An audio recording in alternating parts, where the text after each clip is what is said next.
All right, welcome to NMD United's virtual university session, the night after the apocalypse. Tonight we're going to talk about access and explore. We're going to talk about assistive technology.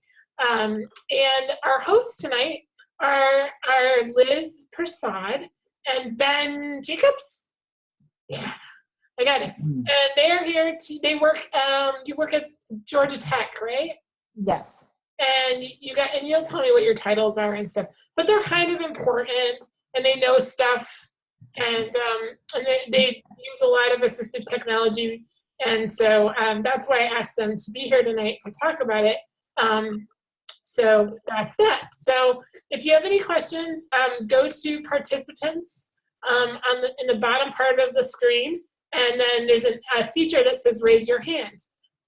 And so in the meantime, you can mute yourself or whatever until I call on you. Right, TK? Okay. So here you go. Hi, Liz and Ben. Take it away. Hi, everyone. How's everybody doing?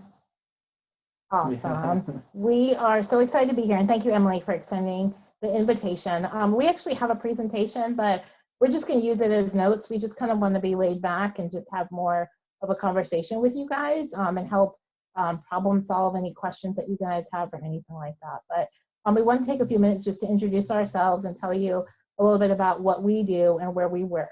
So for those of you that don't know, my name is Liz Persaud, and I am the training coordinator with the Tools for Life program. Tools for Life is the Assistive Technology Act program in Georgia. We are under the College of Design at Georgia Tech.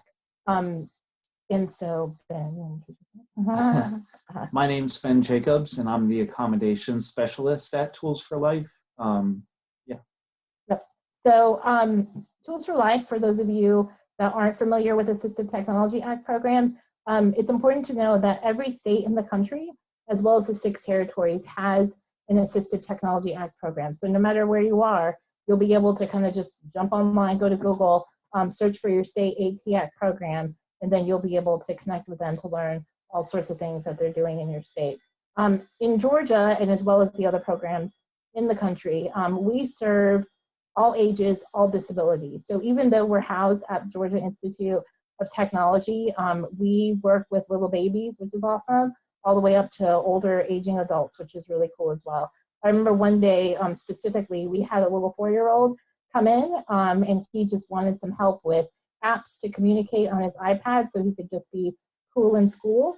And later on that afternoon, a 98-year-old woman who was working full-time came into the office, and she just needed some adaptive aids just to help her hear and see a little bit better in her office environment, which is really cool. So that's one of the reasons why we love our job. In a nutshell, the State Assistive Technology Act program, we provide access to assistive technology and acquisition of.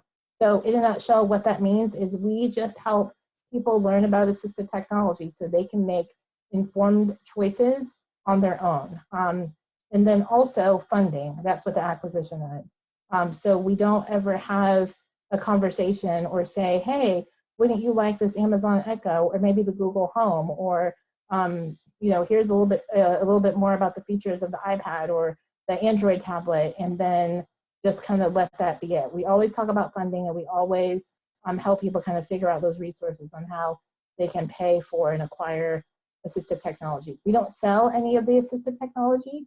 We have a lab on site at Georgia Tech that people can come and visit us. They can visit us virtually. Ben is actually in charge of the environmental control and gaming lab, which is actually really cool, and he'll be talking about that as well.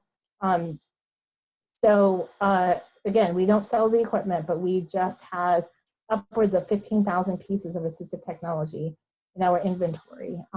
We have all sorts of activities that we do that include trainings, presentations, funding, education, but one of the most important ones is that whole idea of try before you buy. So we have lending libraries, and we have centers all across the state, and a lot of the ATAC programs operate that way as well. So if you are in the northern part of your state, but the ATAC headquarters is in the south, don't fear, more than likely they've got centers all over the state that you're close to you and you can check them out. But we love the idea of try before you buy, because how many of you have been told about equipment or maybe thought, hey, this would work well for me because it worked well for my friend, but you didn't really receive proper training or anything like that. And then it just kind of sits there, and that's money that we spend on that equipment. So what we're trying to do is eliminate that, and again, helping people make those informed choices. There's all sorts of things that we do, from presentations to awareness training and all of that. But today we just really want to be here for y'all and talk to you about assistive technology. Some really cool things that we're working on when it comes to controlling your environment. Some cool things that Ben is doing when it comes to gaming, and just even using gaming consoles as like a media outlet to be able to control your environment, control like your media as well too. So you want to talk a little bit about like environmental control and jump into ECHO and things like that? Sure.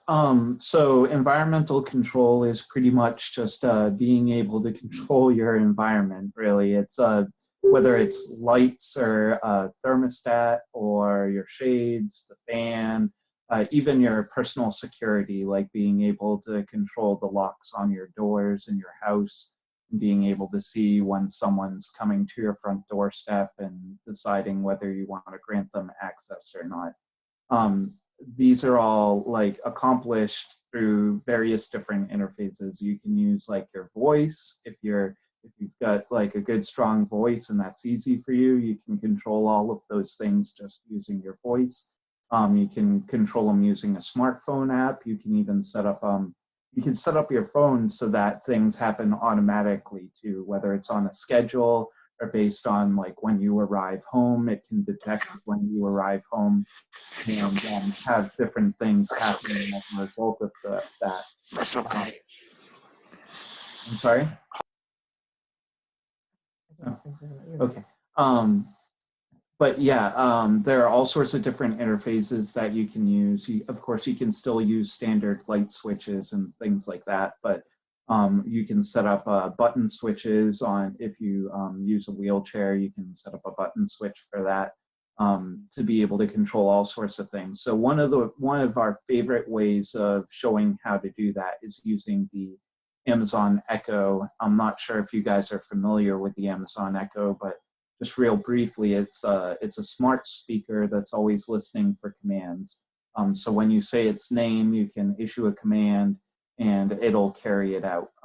It also has informative services where you can ask it questions like, what's the cube root of 343? And it'll give you the answer. You can, have it help you do your homework or spell check, things like that as well. You can get your news and weather from it. It's really an amazing piece of technology, and one of the other great things about it is that it's future-proof. So the hardware itself doesn't, it's not really ever going to require an upgrade because the hardware is so minimal. It's just a speaker and a Wi-Fi connection and some microphones to be able to pick up your voice. All of the brains of it are actually stored on Amazon servers. So that's kind of a double-edged sword, because if you don't have an internet connection to Amazon servers, then the Echo's not going to work at all. But oh, sorry, can we hold on one quick second? Yeah. Peg has a question. Okay. Do you want me to unmute you, Peg? Got it. Okay. Yeah, I have an Amazon Echo, and it doesn't understand me. I mean, the ventilator makes too much background noise, and I can talk to it, but it just doesn't understand me. So I gave it to my kids, and they played it, and they do jokes on it. But, it's a terrible waste of money. How can you get it to understand you if you have a lot of background noise? If you have a lot of background noise, I'm not really sure. Are you usually in the same room with it? Because I know if there's background noise and you're not too terribly close to it, then it'll be hard to pick you up. I don't know. I have an idea. I don't know if this would work, but you could record, like you could have someone record on your computer various things that you would like to say, and then you could just turn up the speakers on your computer and I don't know, what do you have to say, Alexa or something? Yeah. Yeah. So you can say, like, there's a way to type and then have some, but you can have, like, maybe a human voice dictate it. And It would work.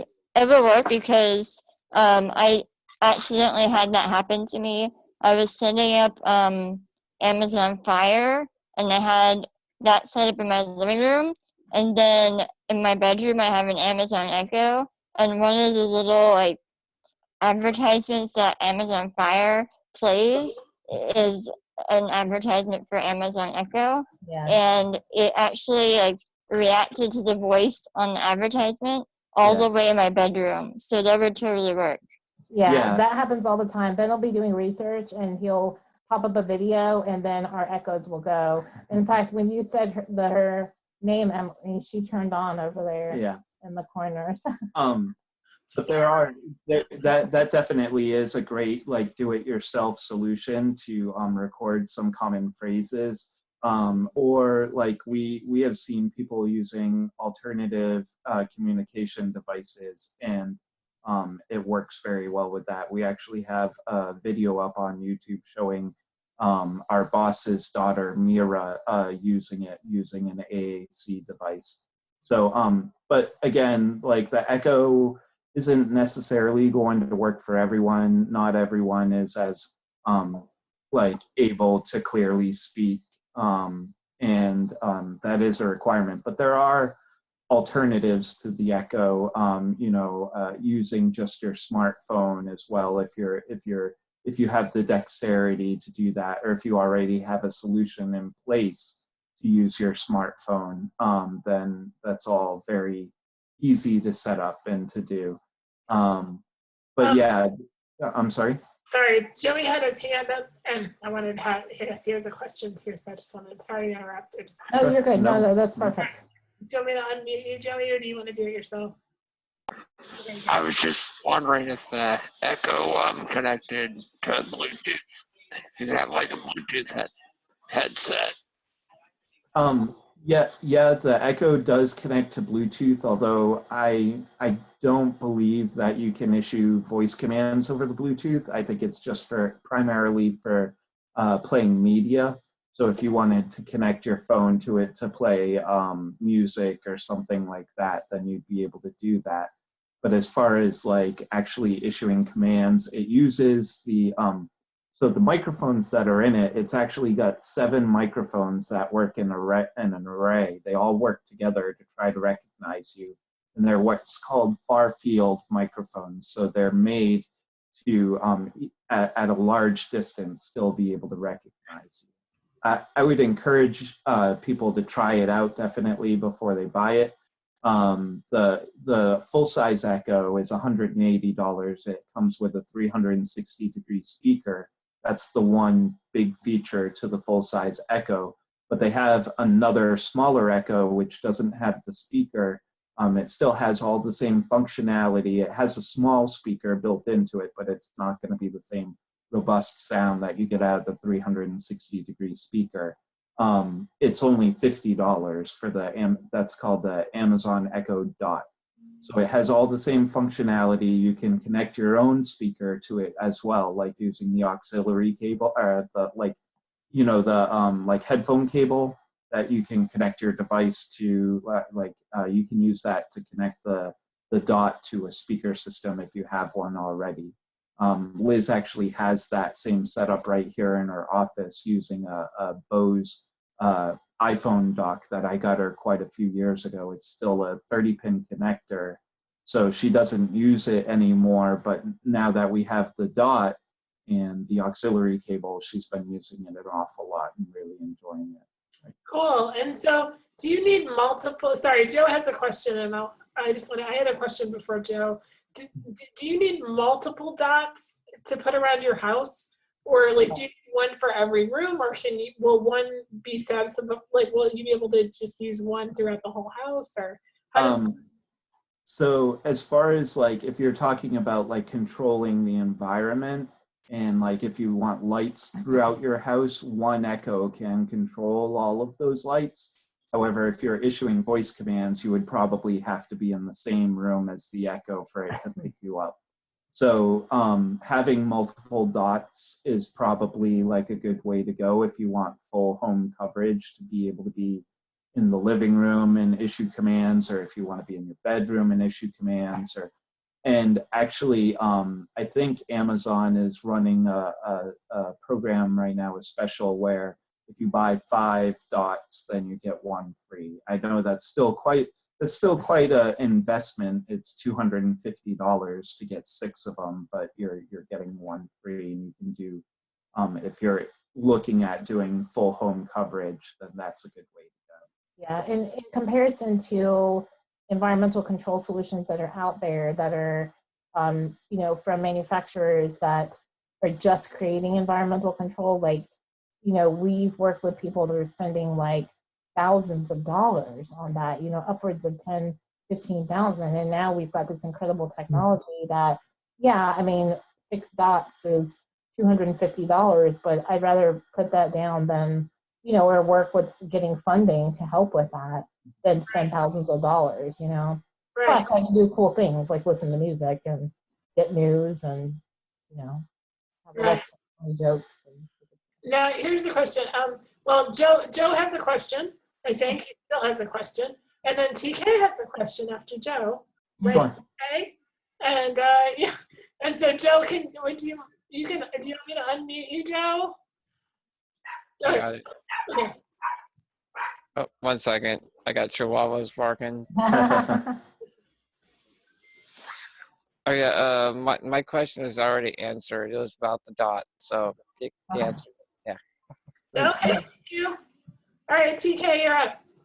Yeah, my question was about how you connect the echo or the dot to various lights, specifically what you need to get.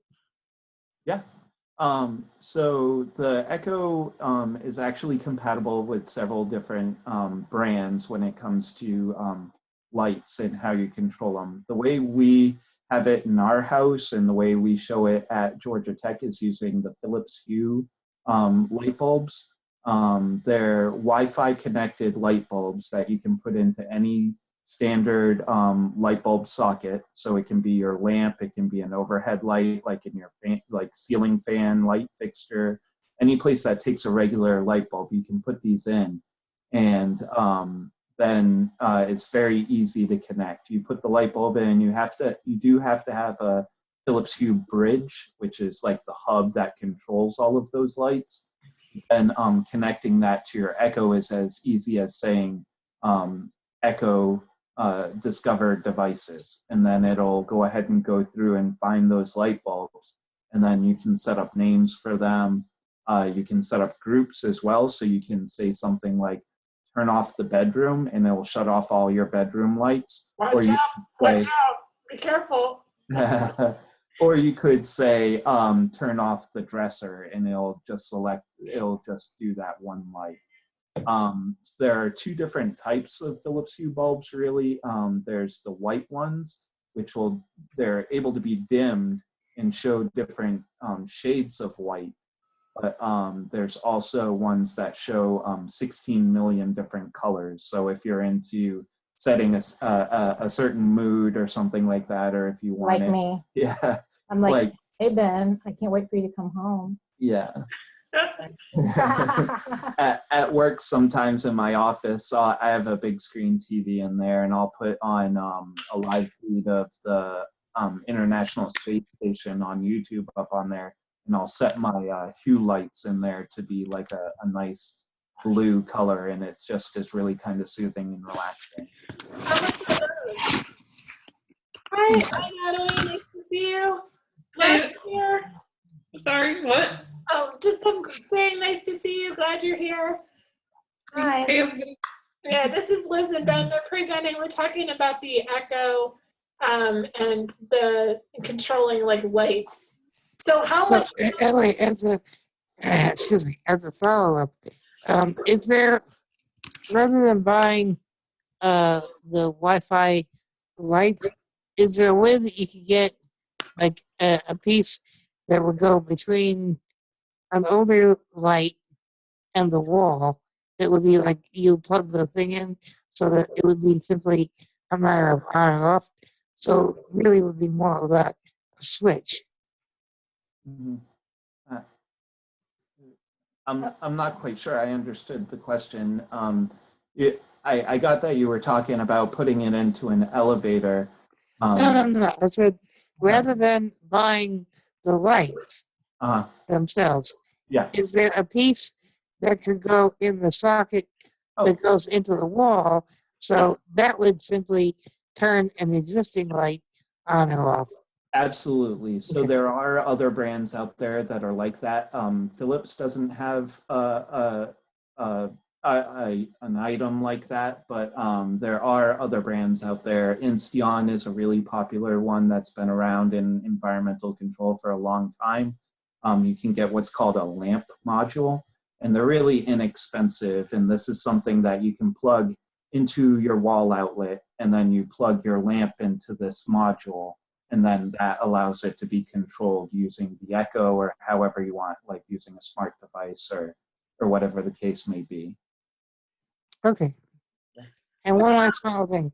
Is there a way to modify a switch that's in the wall itself? Because I live in an older building here in New York City, and I have ceiling lights which are controlled by switches in the wall. Yeah.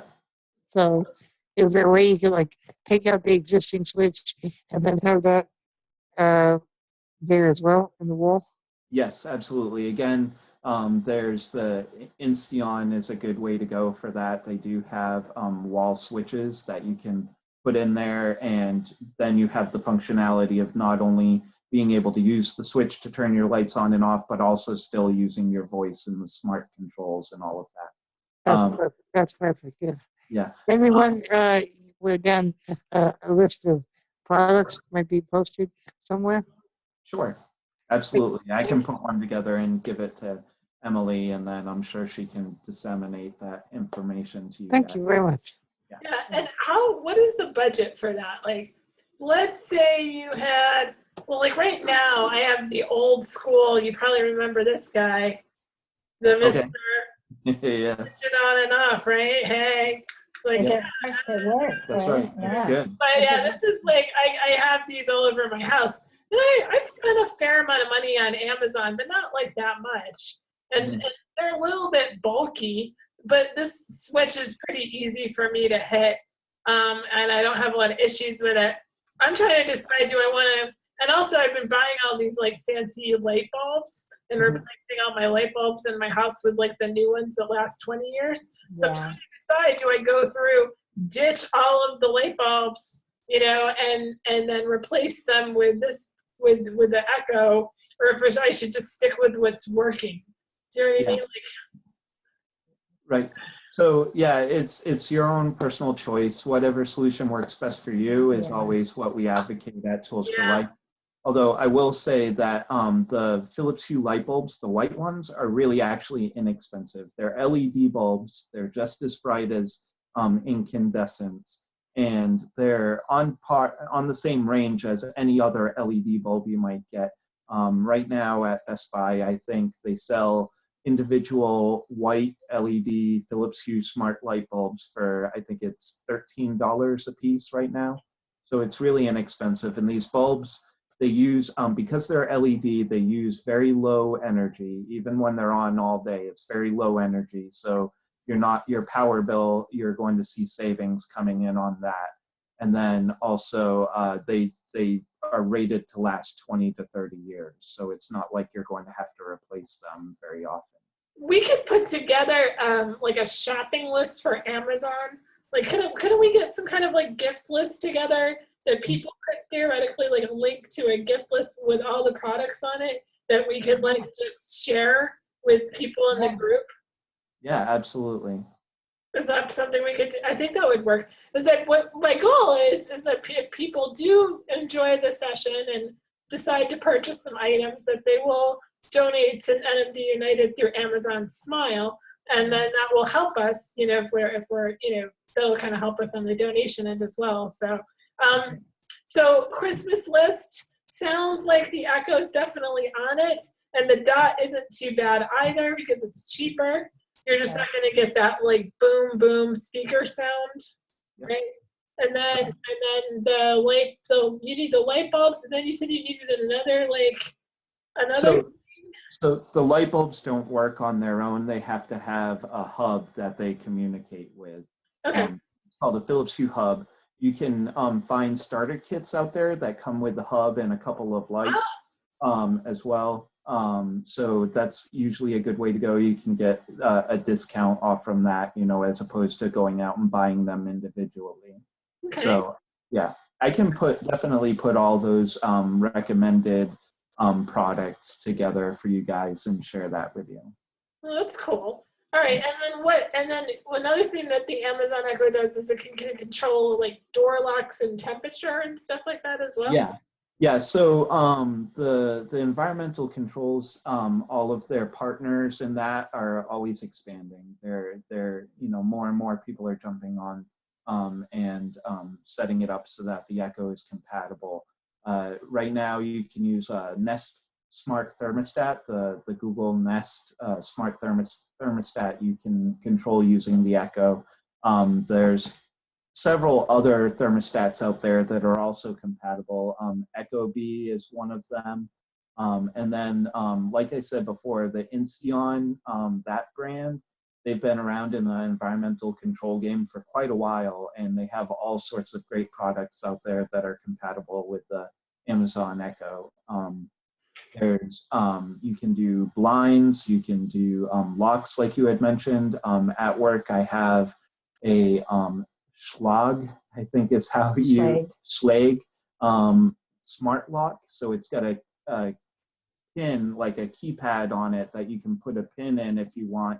If you're at your door and looking to get in, you can do a pin, set up your own pin for that, and it'll open. Or you can use a standard key, or you can also use the environmental controls for it. So it's, again, connected to your hub, and then you connect that to your Echo, and you're able to control that. When I'm doing a demonstration of that, I usually say, if you picture someone living independently at home by themselves, but maybe they don't have access to opening and closing the door or locking the door. They don't want to just sit at home all day with their door unlocked so just anyone can walk in.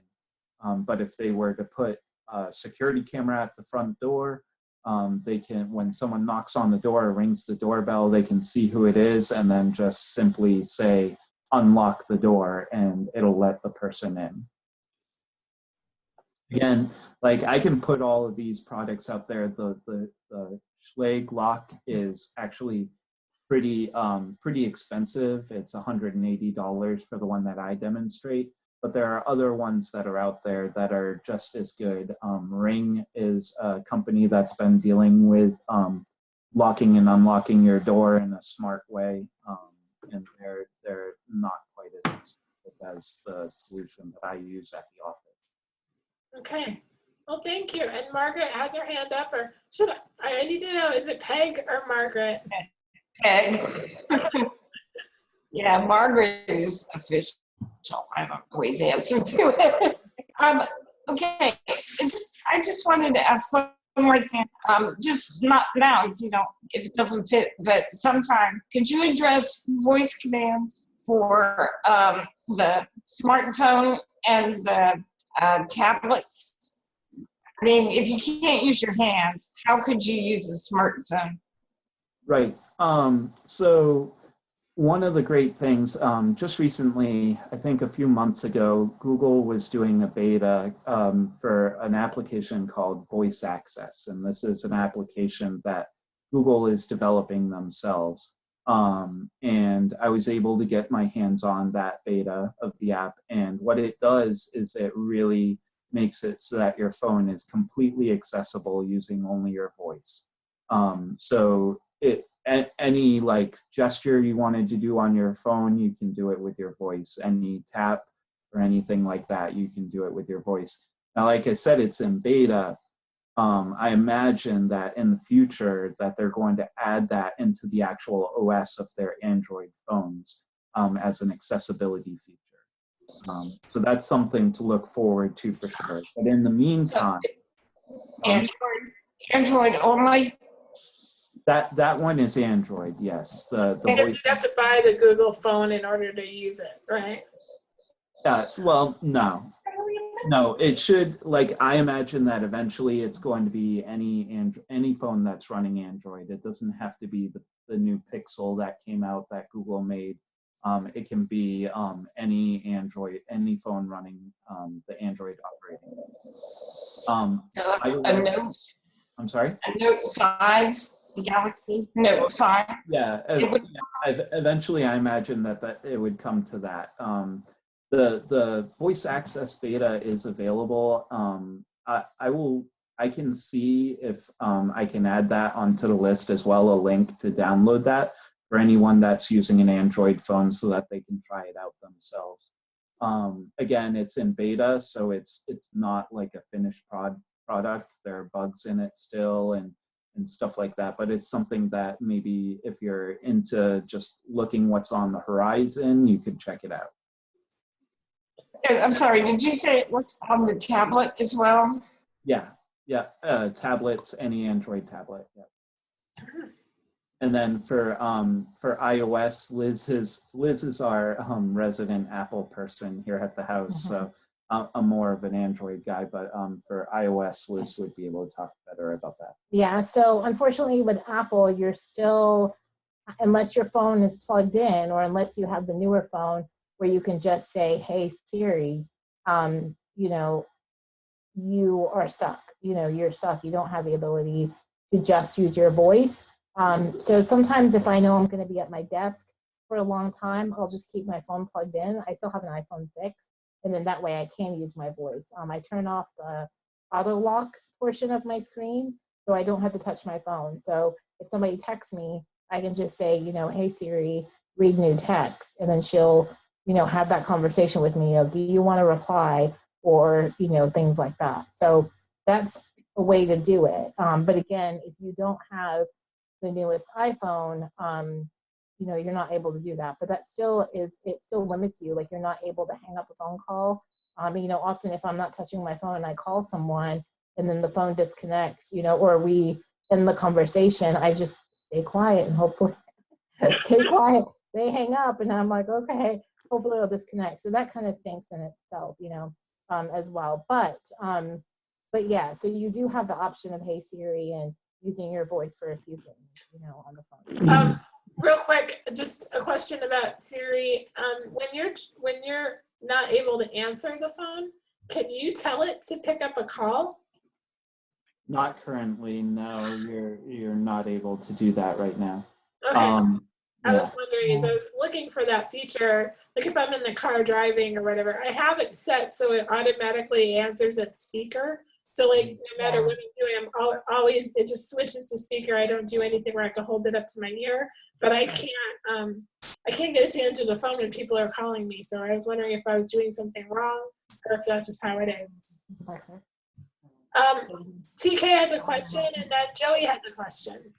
Okay. So I just recently switched from using Android for quite a few years over to using the iPhone 6S, and the power is actually pretty good. So it lasts for almost like a day or two, and I like that. But it bothers me that I couldn't use the Siri without having it plugged in. So I got this charging piece that goes directly into the point of the wheelchair, and so I can be charged anywhere all day long. It's terrible.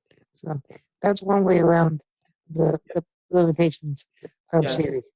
Yeah, that's a very popular workaround when using iPhone, to go ahead and like charge it using the batteries of your chair and having it always hooked up, and that gives you, if you're using the Amazon, I don't know why I said Amazon, the iPhone, is it just the 6S that had Siri to begin with? 6S like the Hey and Siri? Yeah. Yeah. So yeah, if you're using the Amazon, the iPhone 6S, then yeah, having it charged using your wheelchair is a great workaround. I wanted to mention another great workaround for the iPhone in answering calls, like you had mentioned, Emily, is using a Bluetooth speaker like this one. The I forget what it's called. This is called the Jabra Tour. And it was $65 at Costco, but I've seen it like a bunch of different places, and I think the price has actually come down to like 40 or 50 something. So I actually have one that I just keep in the office, and then we have the other one clipped on the visor in the van. And so when your phone rings, she'll talk to you, and you want, like, she'll say, do you want to answer or ignore? And then you can answer it, and then it comes through, and you can have your conversation, or you can ignore and just send them away. Mm-hmm. So I like that one a lot. Yeah. Yeah, that's awesome. Christmas list it. Christmas list it. I know. All right, and Joey, what's your question? I was wondering if there's like some type of switch if you can't move your hands really that you can use for the iPhone. Can you repeat the first part of that? I'm sorry. Like if you can't really move your hands to use a switch, is there a type of switch you can connect that work with the iPhone that you could do? Yeah, absolutely. So again, so the question was, as I heard it, is there a switch that you can connect to the iPhone to be able to control it? And there is. There's a device called the Tekla Shield.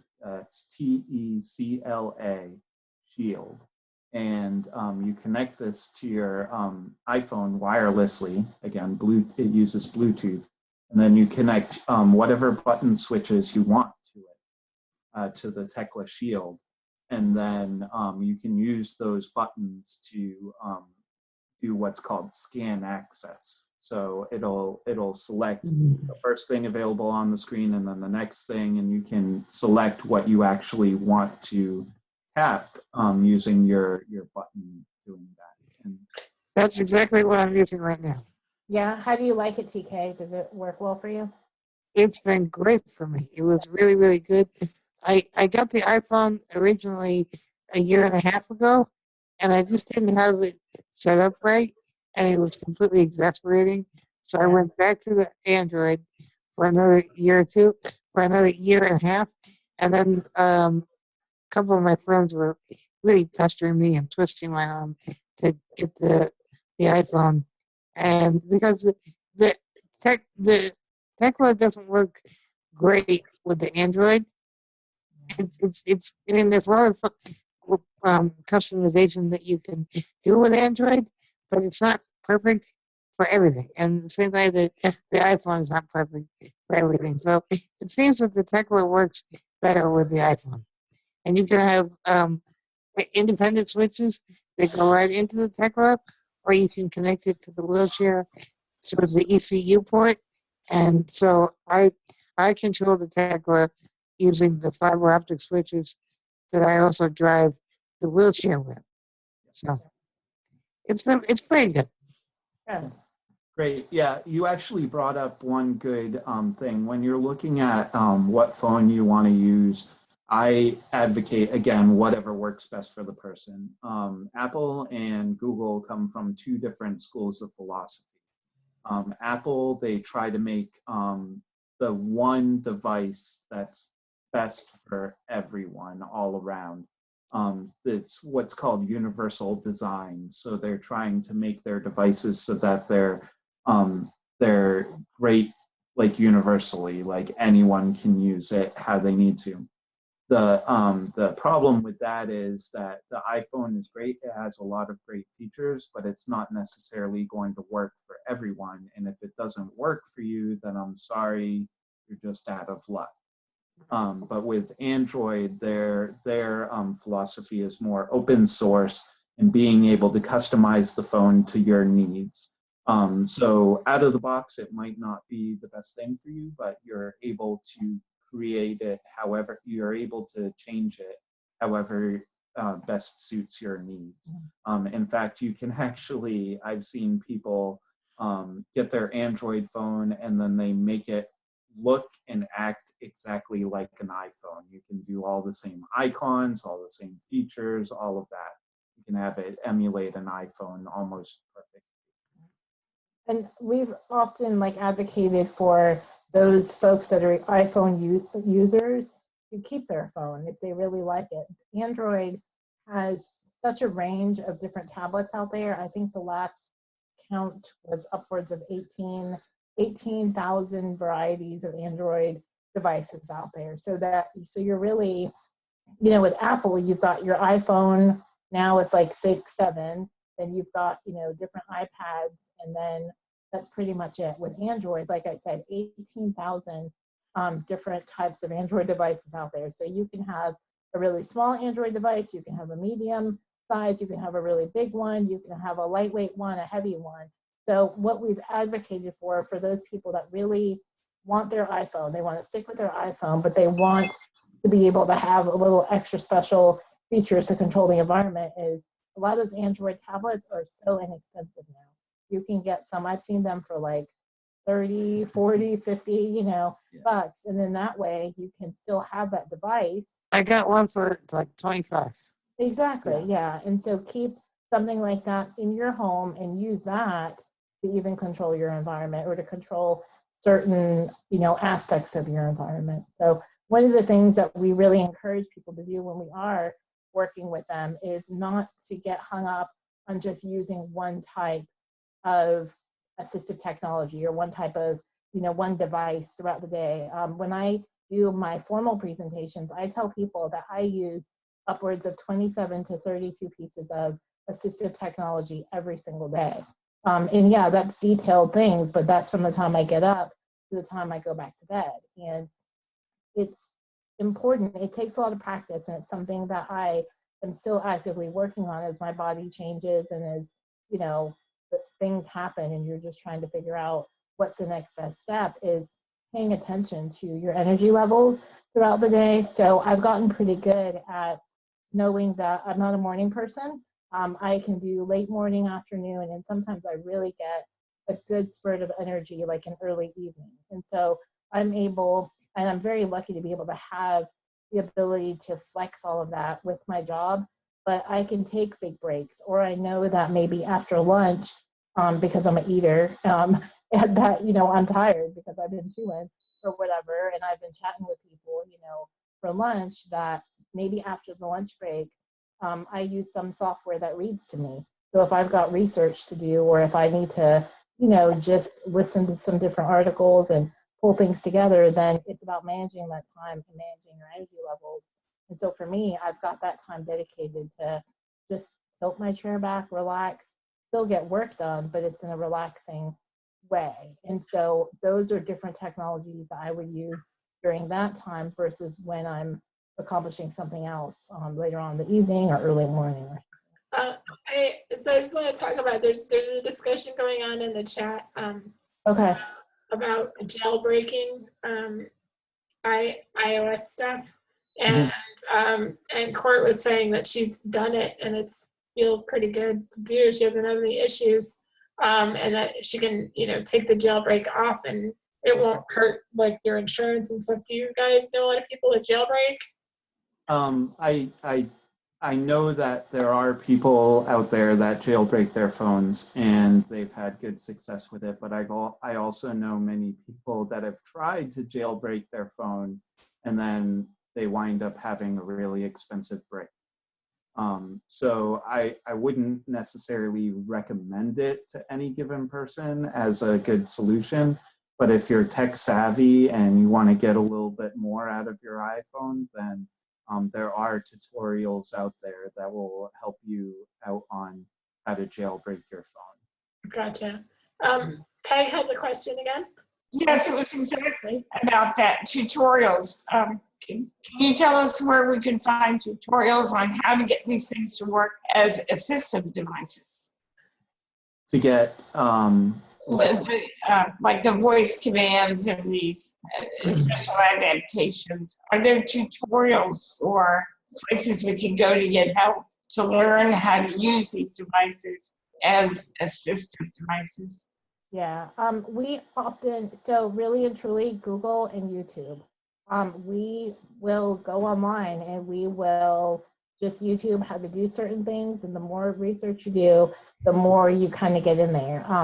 Unfortunately, there isn't necessarily like one place for everything. I mean, you can go to, you know, like Facebook groups, and there's actually a really great Facebook group for the Tekla Shield. You know, we know the creator of the Tekla Shield, and I browse in that group all the time. They're a really great group of people that support each other. You know, there's groups for Amazon Echo, for Google Home, you know, different things like that that you could tap into.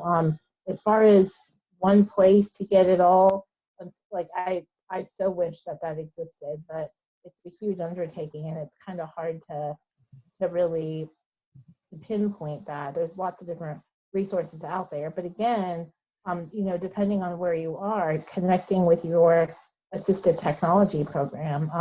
I will say that we have a great program in Georgia. Like, we are one of the best. We do a lot of national work beyond what some of the other ATAC programs do.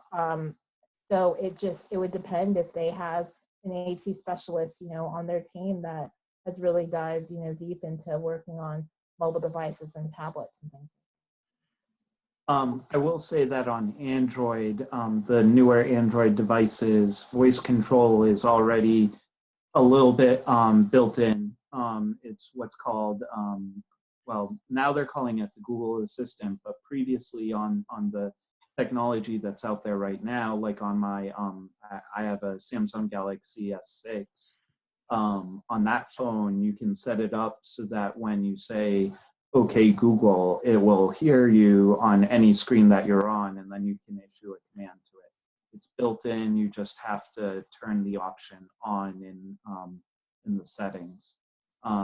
So most of the things that we've talked about are pretty simple to set up, and the Echo is really easy to set up with voice control. And like I just mentioned, Android devices are easy to set up with voice control. And of course, the newer iPhones with the ones that have the Hey Siri feature on them are also easy. That's already built in. So most of those things you probably won't need a tutorial, but if you do, it's as simple as going to YouTube and saying voice control iPhone 6 on the YouTube search bar, and somewhat there'll be a video there for you.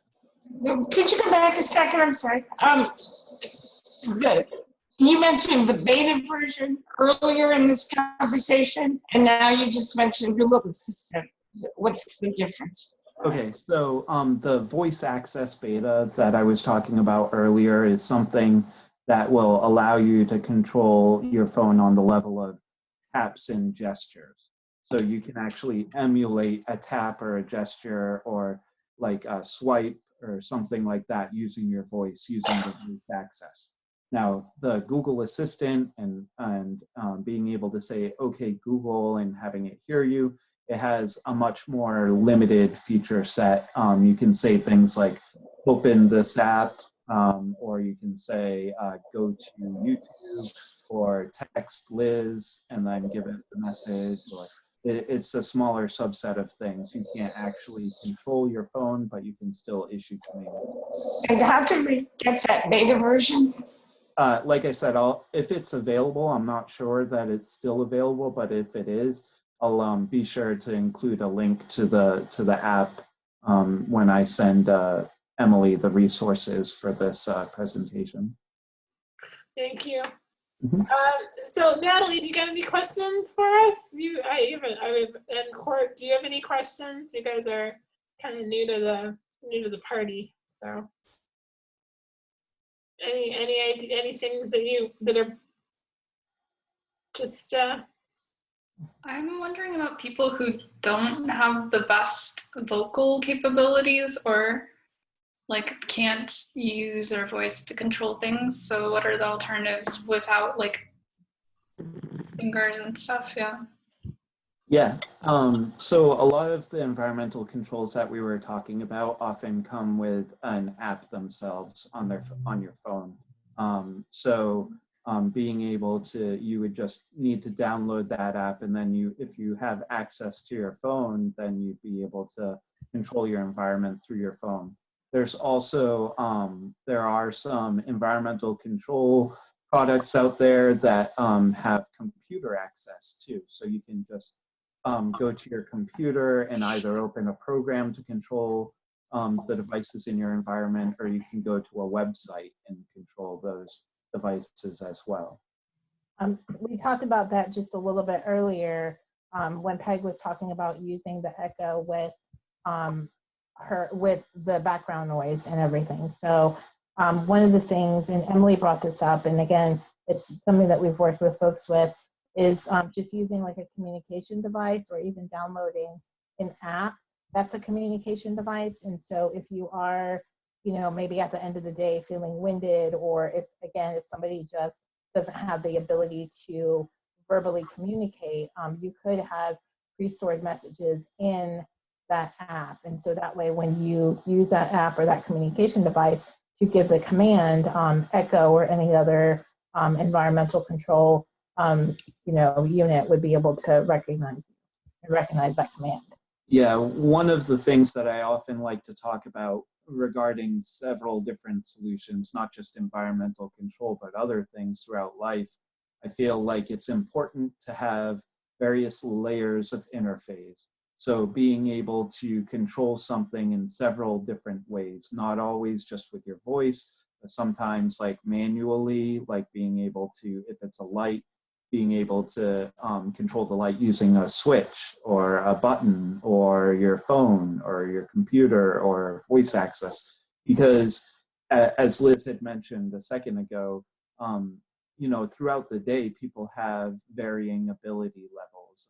Perhaps in the morning, you're well rested and you're able to use your voice, and that's what's easiest for you. But then later on, your voice is kind of getting tired of talking throughout the day, and you want to be able to control it using a different scheme.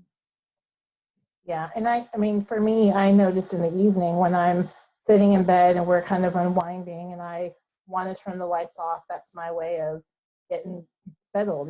That's one less thing that Ben has to do, and that's my contribution to our evening routine. So I'm turning off the lights, I'm getting, maybe I'm getting that romantic mode set up, or just doing all sorts of things with my voice.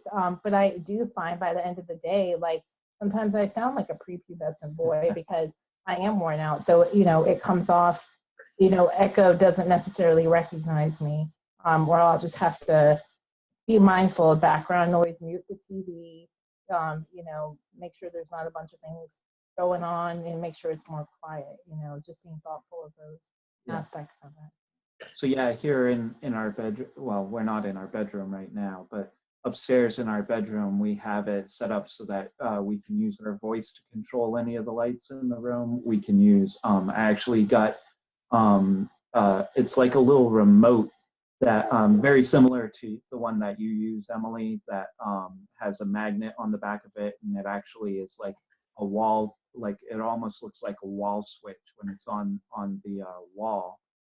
And then you can actually take it off from the wall and then go around with it if you need to, or bring it to your bed or whatever the case may be. And then also being able to use the smartphone or smart device to control it. So we have these different layers of interface there so that however we want to control it, however is easiest for us, we can do that. What about, like, a lot of people talk about emergencies, like when they're lying in bed and they want to call for help, or they want to call to get turned or whatever they need. I mean, what do you recommend for that? I mean, some people want the privacy of not having, like, there's been suggestions to put like a baby monitor in the room. Mm-hmm. But, like, that kind of, like, it's kind of weird for, I don't know. And do you have ideas on what to do with that? The thoughts on that? I didn't like the baby monitor idea. Like, I did that when I was in college, when I was living away in the dorms, and I just didn't like the idea. I mean, I know you can turn it off, but again, that was just a physical step that had to be done by me or someone to go switch it off so my roommates or whoever was assisting me could hear me. And then of course it didn't work out well when you wanted to bring a guy home. So I just was like, hey, I'm not gonna use that. For me personally, I keep my phone plugged in at night. If I need to call this one here who is sleeping right beside me, but you would think that he was like on the other side of the world. Sometimes he can't hear me. I'll call him. There have been times that I've used Echo and I've cranked the volume up to 10 and it gets pretty loud. And I said, set an alarm or set a timer for 10 seconds, and that will wake that person up, or that'll get that person's attention as well too. So I think that, keeping kind of anything that you can do to keep your voice going at night, or any type of switch, or just keeping it handy, having multiple ways, because again, at night when you're in your bed, you are more vulnerable as well. So I know for me, I try to have at least 3 different ways that I can get help. So. Well, it's funny. I was talking to a friend once who got kind of stuck. She fell forward on her computer, and she was able to talk to me, but she wasn't able to call out enough to call for help. Yeah. And her husband was outside, and she couldn't get her voice up enough, and she was freaking out and starting to panic. So she was like, "Can you call?" I was in Texas, and she was across the country, and she's like, "Can you call 911?"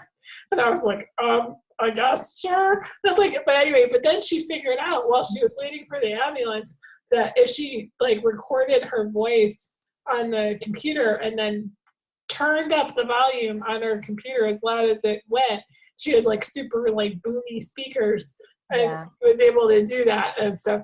And then a bunch of people also talked about in the group about when they're in social situations, in large crowds, or even are there voice amplifiers out there that are attractive, or is there anything that's not real cumbersome or weird? I mean, do you guys know of anything out there that's decent for that? We've got a few voice amplifiers in our lab. They're not attractive. They look like, it looks like you're wearing a little fanny pack, and you've got the speaker there, and then you've got a headset with a little microphone. So, and of course, if you try to fix the speaker in a way where it's kind of inconspicuous, then that defeats the whole purpose of, your voice being amplified. So I haven't necessarily seen any personal amplifiers that are kind of cool, that look really great, or anything like that. So. Do you have anything else that we haven't talked about tonight that you could think of that's kind of on your hot list of a must-have for the holidays this year? Yeah, absolutely. So one of the things I wanted to mention is we've talked about environmental control, but there's also entertainment control and media control. And this kind of ties into me with working on the gaming lab at Georgia Tech as well. The Xbox One with the Kinect sensor is a really great product for being able to control your entertainment, whether it's through your voice again. The Kinect allows you to just say, "Hey Cortana, watch TV," and it'll turn to live TV. You can control your cable box through it as well. You can just say, "Watch CNN," or something like that. You can say volume up, volume down. But there are all sorts of great things with that. But again, there are layers of interface again. So there are multiple ways that you can do this. There's an app that's available on both iOS and Android that allows you to control your Xbox doing this. And again, it allows you to control your TV. And the Xbox One also has a lot of different applications on it itself. You can access Netflix, you can access Skype to be able to do telecommunication with family or friends or whatever the case may be on the big screen. We've done that with my family. They're up in Maine and we're in Atlanta, and it's as if they're right there in the room with us. It's really great. And we set that up with our voice. So it was, "Hey Xbox," or "Hey Cortana, launch Skype," and then you have your information there, automatically logs you in, and then you're ready to go. So, and like Ben said, same with Netflix, YouTube, all those applications. So this one here is a lifelong gamer, but he never gets to play with the Xbox because I use it to flip channels, to watch movies, to do all of those things. Can you play games with it? I mean, is it pretty easy to play games with? So yeah, you can. There are some games out there that are easily played using the Xbox. Uh, I'm an advocate for gaming for everyone, really. I feel like technology has come so far that if you want to play Call of Duty, then you should. There are solutions out there for you to play Call of Duty or World of Warcraft or whatever the case may be. There's one product that's on the horizon right now. There's going to be a Kickstarter campaign for it. It's called Zogo, which is XOGO. And this is a box that you can plug any of your own like button switches into it. And it works just like an Xbox controller. You can assign those inputs and connect it to your Xbox. You can connect it to a PlayStation 4. You can do environmental control. You can also do, you know, your cable box, all of these different things that you can control using this product called Zogo. And someone had mentioned Able Gamers in the chat, and I've talked with them. We actually, the last 2 years here at DragonCon, I've facilitated and moderated a panel about gaming with disabilities.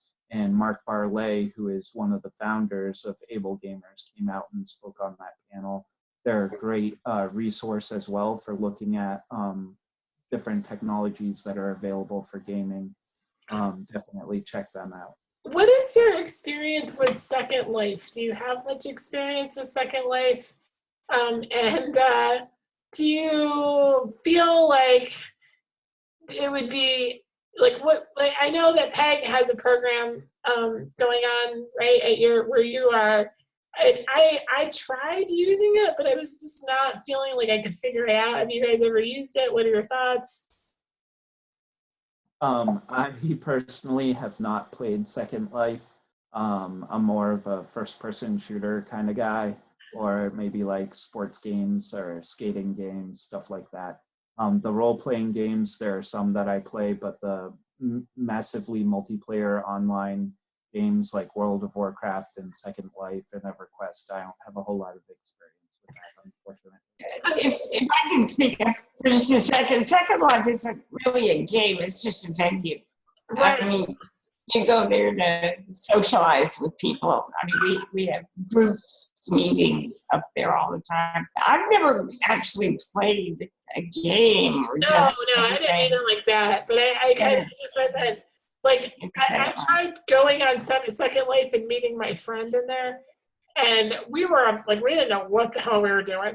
But like, I saw that movie. There was a movie on Netflix called Life 2.0, and it talks about people who've like made a living on Second Life. They've, you know, but the idea, the reason I was trying to do it, I had two friends that are dating, and they both use chairs. And I was thinking that if they could, and they live far away from each other, but they're like in love. And I thought, well, wouldn't it be cool if they could like have like a life together in Second Life, and like build that, you know, get a house and set things up, and like, you know. And so I was trying to like convince them to do this. So I was like, I'm going to go in there and figure it out. And I don't know what I'm doing. And so I just wondering if you guys had any experience. Joey, you have your hand up. What's up? I was just wondering, is there a way to play the Xbox that you can't really use your hands, like just by voice? Just by voice. I don't know about actually playing games just by voice, but still, even if you're not able to use your hands, there are switch arrays that can be put together where even just using your head, I don't know if you've seen people steering their wheelchairs using what's called a head array. So it's a bunch of switches that are placed around their head that they just tap using these kind of motions to be able to control their wheelchair. A similar thing can be set up to control games, I'm sure. Yeah. What? I'm sorry. Modification of PlayStation controls. Oh, well, on still that kind of uses your hands, but on the different first-party controllers now, Microsoft and PlayStation both have made it so that you can remap controls on your controller. So if you're not able to access, say, the right side of your controller, you can remap those buttons to the left side of the controller and be able to play your game that way. So Ben has a PS4 and he really was wanting me to try playing a game. And so with the idea of eventually he would remap the buttons. So I tried holding the controller traditionally, playing Final Fantasy. It was just slow going, kind of taking my time. I like those games. They're not really games, but I like stuff like that. And then I think within 10 seconds, I was like, I can't do this. It's too difficult. And so he remapped it. He was like, well, hold it the way you want to hold it and be comfortable. And of course, it was like half upside down, like all wonky, like tilted to the side. And I was like, this is what I need to do. And he remapped all the buttons to make it work that way, which was really cool. Yeah, and it was very easy, very seamless. What a guy. I know. I really feel like whatever it is that you want to do, there's a solution out there. It's just a matter of finding it. And that's what, like, when I'm working at Tools for Life, that's what I'm always focused on, is trying to help people and find those solutions for them. You said something about blinds being controlled by the Echo. What are these blinds you speak of, and where are they?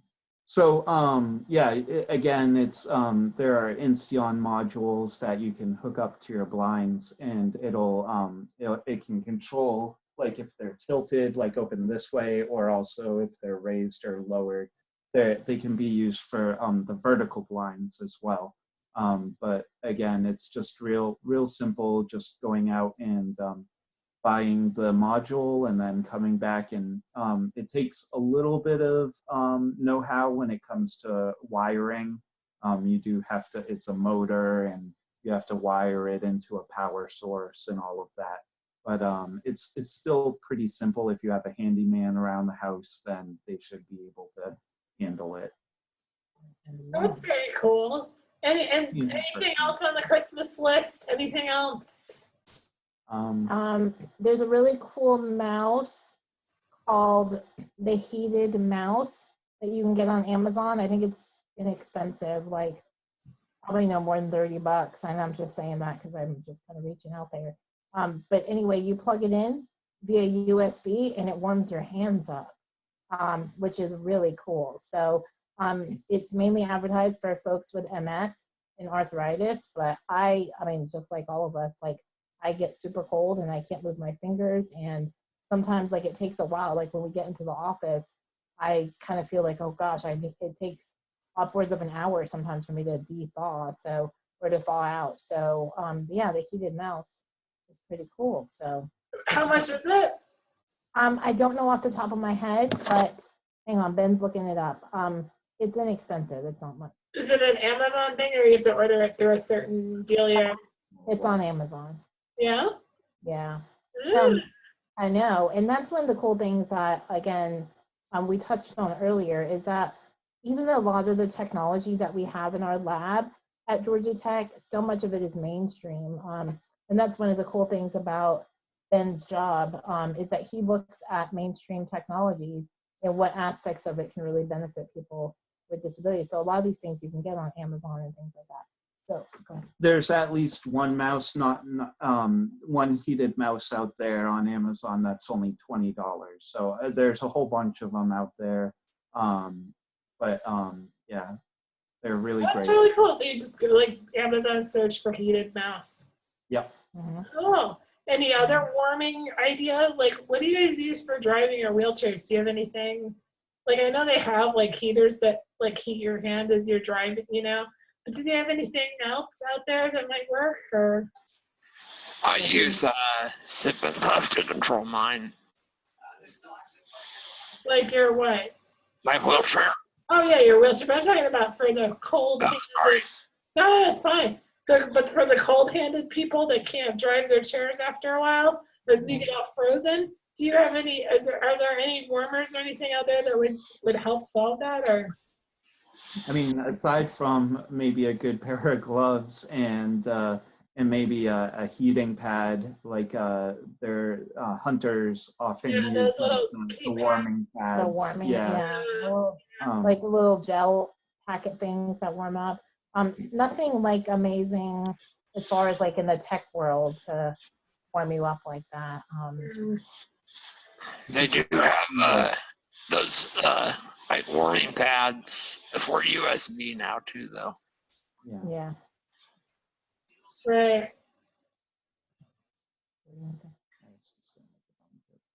Well, any other last minute questions?